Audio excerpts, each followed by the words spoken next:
To the doctors who have felt intense energy during surgery but dismissed it as just adrenaline. To the engineers who have had moments of profound connection but called it just neurochemistry. To every evidence based mind that's ever whispered. But what if there's more? So, this video is for you. I'm not here to sell you spirituality or undermine science. I'm here to share how silence rewired my skeptical brain. Not through faith, but through observable, repeatable experiences that align with both neuroscience and the uncharted territories of human consciousness. You don't have to choose between the rigor and your wonder because the data shows the most transformative truth lives in the questions we are afraid to ask. So let's talk about what happens when we stop arguing about science versus spirituality and start exploring where they overlap. We live in a world that glorifies doing more productivity, more stimulation, more noise. But what if the key to real transformation is not about adding another hack, pill, or routine? What if it's about subtracting everything that distracts us from the most powerful tool we already possess, our own awareness? This video is for anyone who feels trapped in the autopilot mode, moving fast but going nowhere, craves deeper connections but struggles to be fully present, even with loved ones. Or for someone who wants to understand the science behind stillness, not just spirituality. As an anesthetist, I have spent years mastering how to turn brains off. But when I finally learned how to truly turn my brains on through silence, it then just changed me. It changed how I interact with my hypnotherapy clients, how I lead, and how I exist in the world. This is not a video about meditation. This is about the radical power of presence and how one small shift in attention can create ripple effects you can never imagine. So if you have ever wondered why does my mind feel so crowded even when I'm relaxing? What would happen if I stopped running from my own thoughts?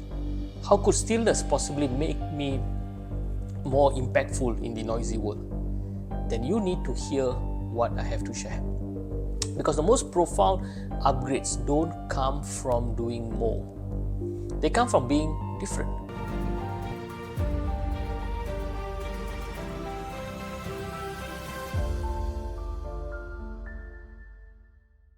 In the OR, I use propofol as my anesthetic agent. It takes about 30 seconds to silence the brain. But what I'm about to share could take just 30 seconds to wake yours up. True transformation begins not with adding another tool, but with reclaiming the one thing you have been trained to ignore: the space between your thoughts. And to show how that space does not just heal us, it heals everyone we touch, stay tuned, because this could change everything. For decades, I believed consciousness was just electrical storms in neural networks within the brain. My own life ran on autopilot, 72-hour shifts, exam deadlines, surviving on caffeine and cortisol. I could recite drug interactions, but I couldn't tell you the last time I felt truly present in my own life.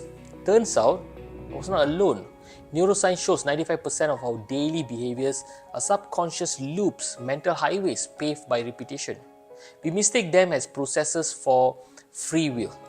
And here's the terrifying part, the scary part. You can spend your whole life believing you're running or driving, but actually you've been on a rail you never choose. So I copied an experiment where I read from a book. For 30 days, I just sat still. For 30 days, I just sat still for 10 minutes per day. No mantras, no apps, just observing my own mind. As someone would put people in comas for a living, I expected this to be pretty simple, easy. Unfortunately, it lasted just less than 10 seconds. My brain revolted like toddler denied screens. 3 months later, with daily practices, something shifted. From 10 minutes became longer, 15 to 20 minutes. Not a vision, not awakening, but just a sudden visceral awareness of a weight I have been carrying for years. Later, I learned this aligns with research from many other research centers worldwide. Meditation reduces activity in the default mode network, the brain's self-storyteller. That day, I didn't just think less, I actually experienced more. In a way, it scared me actually. What surprised me most was not that stillness changed me, but it's how it began changing everything around me. Because here's the radical truth. Presence is the only resource that grows when you give it away. In medicine, we are trained to believe that healing flows in one direction from expert to patient. But in my hypnotherapy session, it reveals something else totally different. So let me ask you something. When someone shares something painful with you, what's your first response, your first instinct? Most of us would immediately think, how can I help this person? How can I fix this? I know I did that because for years as a doctor, I saw pain as a problem to solve until one session changed everything. So picture this, a woman in my office, let's call her Emma, she's recounting a childhood trauma, her hands shaking, her breath erratic, shallow, and my trained medical brain immediately already drafting solutions. When suddenly I remembered an experiment. So I tried something terrifying for a doctor. I did absolutely nothing. No clever techniques, no reassuring words, just quiet presence. And something remarkable happened. After 3 minutes, her breathing synchronized with mine. After 5, her hands relaxed. Then she said something that still gives me the chills. No one has ever stayed with me in this way before. Here's why it works. Our bodies are like Wi-Fi routers of emotions.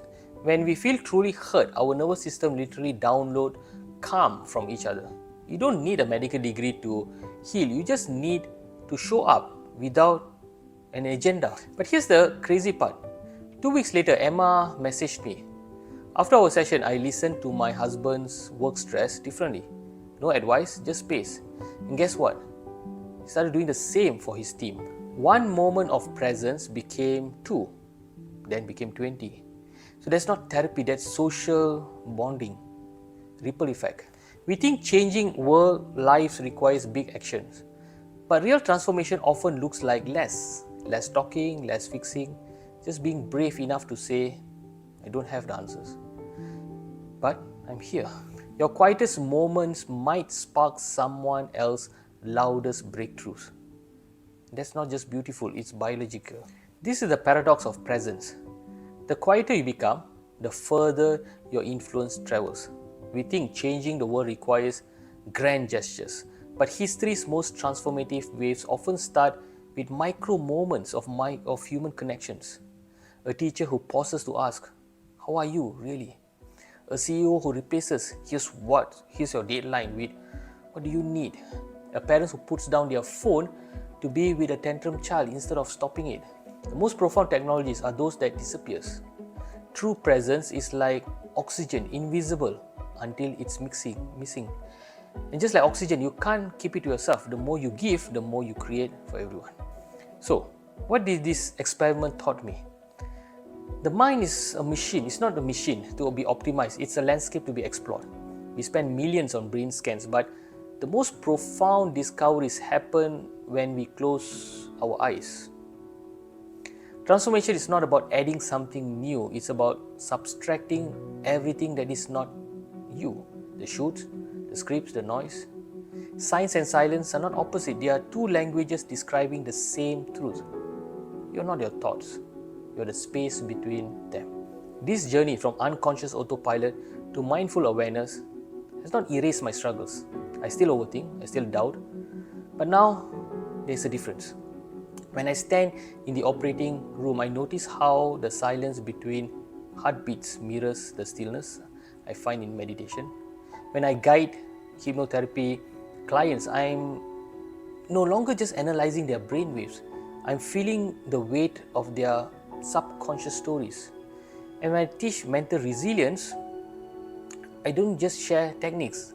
I confess how hard it was for me as a trained doctor to trust only data, to admit that energy and emotions are diagnostic tools too. After everything we have explored tonight, let me leave you with this simple truth. The answer you have been searching for is not out there. It's not in another productivity hack, not in a new app or pill, not even in this video.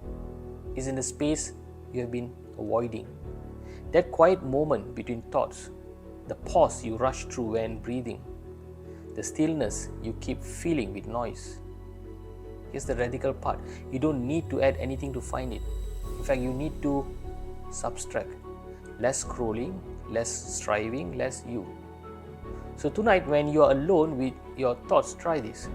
What happens when you don't reach for your food, when you don't feel the silence, when you simply let yourself be, what might you discover in the space you have been running from?